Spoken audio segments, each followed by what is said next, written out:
Hey, what's up, guys? Alright, so we are back with another chapter of Black Clover, the only manga series where when you start a brand new arc, things pop off from 0 to 100 in less than 2 chapters.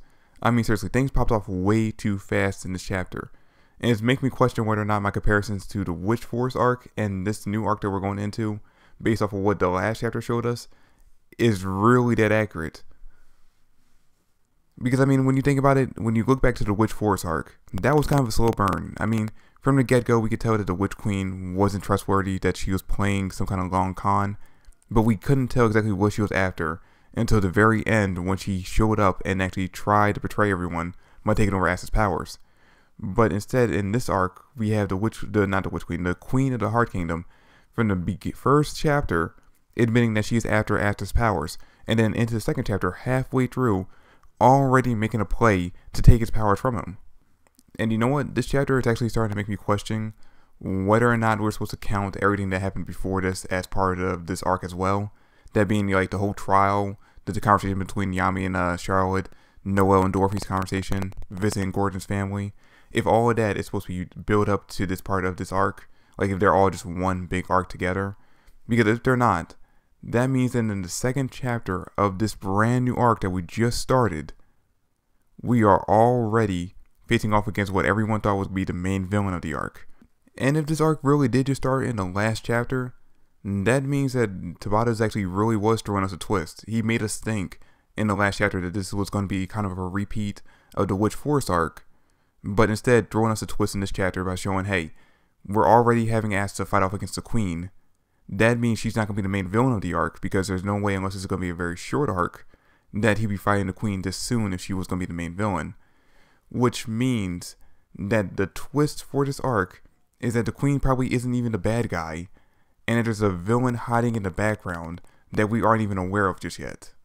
So we end up meeting this guy named Gaja, who kind of just shows up on their boat out of nowhere, and he ends up being the guide for the five of them while they're heading into the Heart Kingdom.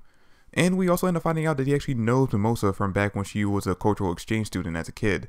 Now, we don't get his age, so we don't know if he was also a student during her time there, or if he had some kind of like teacher-student relationship with between the two of them. We don't really get to how they know each other, besides the fact that he was aware of her during her time as a cultural exchange student. And when Mimosa asks him how he is able to remember her after so many years being passed, it's because of the fact that she was the most well-liked and most popular student during that time period. So that's the reason why he's actually aware of her still. And he seems to be very fond of her and actually kind of nice.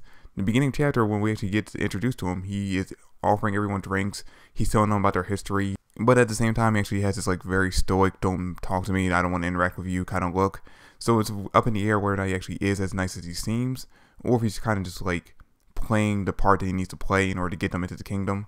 But anyway, we end up finding out that in order for them to enter the Heart Kingdom from the entrance they're coming from, they had to go up a giant waterfall of steps, which is kind of cool. It's kind of like when One Piece, and during the One Piece series, when they had to enter Wano, like the arc that they're currently in, they had to go up a waterfall.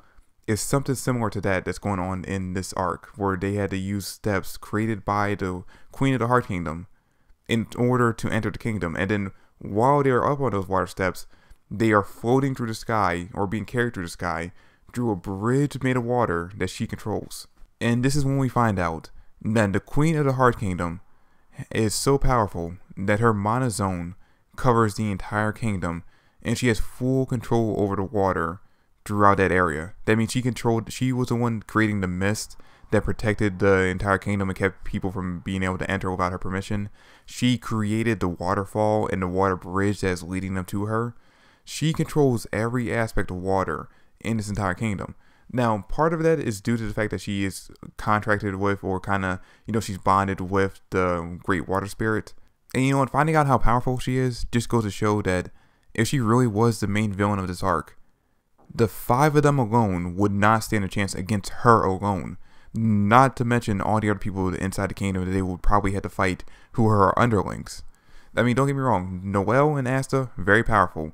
Mimosa, she has some attack spells, and she's also a great healer. She's great support. Finral, he is great support when it comes to getting them around to places they need to go.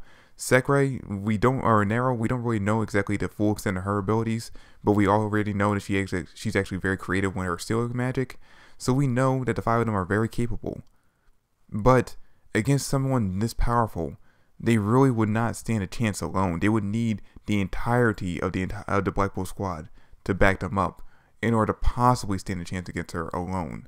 Not to mention anyone else in the kingdom they would end up having to fight. So while they're on their little ride heading into the Heart Kingdom, we end up finding out from Gaja's little history lesson that, yeah, it actually was the water spirit who was behind the Queen of the Heart Kingdom in the last chapter. Because we actually get to see a statue of her inside the Heart Kingdom water on their journey, and we end up finding out through him that for 1200 years since the Heart Kingdom has been developed, that the queens and the spirit actually worked together to protect the kingdom from any outside threats, which allowed them to live in peace for all this time. So yeah, I guess this chapter can confirm and put to bed the argument of whether or not the person or the thing behind the queen in the last chapter was the spirit or was a demon. And this is when things start to pop off, because immediately after Gaja gets done his history lesson, we see Asta get enveloped in this like spear of water, him and Nero it seems. While Nero looks kind of calm, Asta's freaking out, but he can't move. He doesn't summon any of his swords to break the spear of water, which makes me think that maybe they were kind of trapped. Maybe they were bound somehow inside that water, so they couldn't move, because Asta could have easily used any one of his swords in order to break it and set himself free. But he gets taken away by that. And then we immediately see Finral, Mimosa, and Noelle go into action. We see Finral use his magic in a way I've never seen before, where he seemingly is able to make the 3 of them kind of fly through the air while they chase after Asta.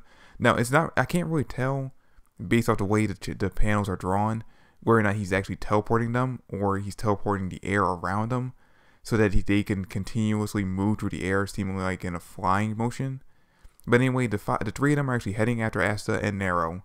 And this is when Gaja jumps up immediately and just gets right behind Finral. And keep in mind, they use enhancing magic to jump as far as they can before Finral started using spatial magic. So they are pretty far from the boat.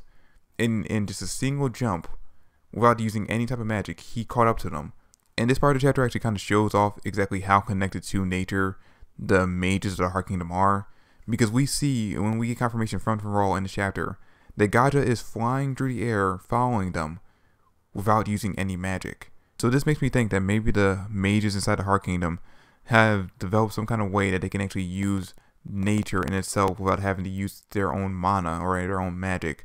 Like, seemingly he's using the wind itself to keep himself floating in the air and being able to chase after them. So yeah, it's going to be the 3 of them fighting off against Gaja, and we can see that Noelle's not playing around at all because she immediately activates her Valkyrie mode, which goes to show that she just wants to get rid of him as quickly as possible so they can continue chasing after Asta and try to save him.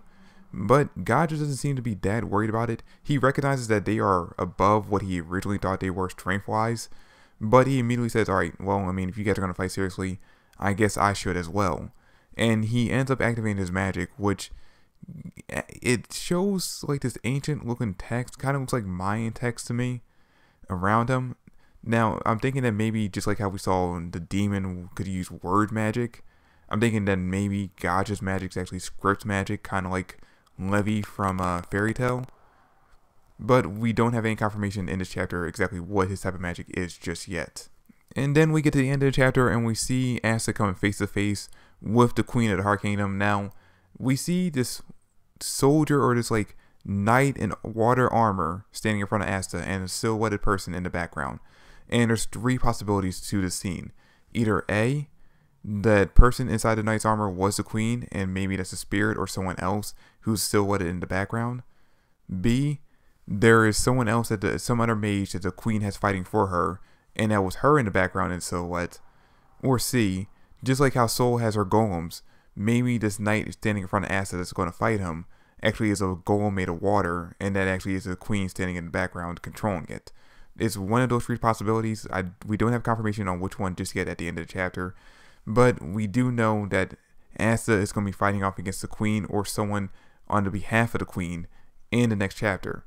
So yeah, like I said, 2nd chapter into the arc, and things are already popping off this far. We're already fighting off against the queen's subordinate and the queen herself, who we all thought were going to be the major villain for the arc.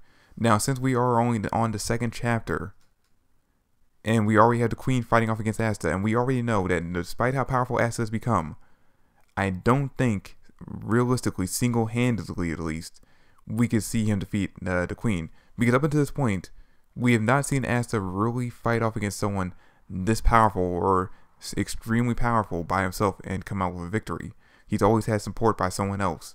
So the fact that we see him fighting off against the queen this early, and knowing that he won't be able to defeat her by himself, I'm guessing that we're going to end up finding out that the queen actually isn't the villain. Maybe she's just trying to test Asta's powers to see if he actually could be of use to her. And is going to ask him to willingly use his demonic powers to save her from the real threat, or give up his powers so that they can use it against the real threat. Which I think the real threat of this arc is actually going to be the demon that Noelle, Asta, Finral, and Mimosa, and Nero are there to investigate. Maybe the demon is a looming threat that they are aware of is coming to them, or is doing stuff in the background that they can't stop alone.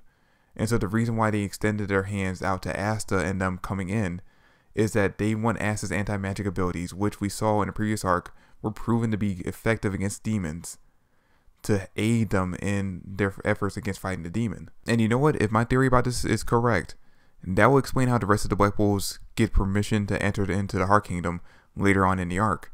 Because we already know, as well as Asta's anti-magic abilities, Yami's dark magic is effective against demons as well.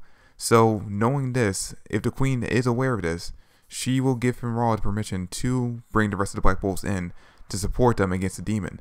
Because with Asta's anti-magic abilities and Yami's dark magic, they will have effective weapons in taking out whatever this great demon threat that even the queen herself cannot defeat. But anyway, guys, that's pretty much it for the chapter. Is it for the review? Let me know in the comment section down below what you think about my theory about the demon being the actual big threat and the queen being kind of like a scapegoat or kind of like a red herring.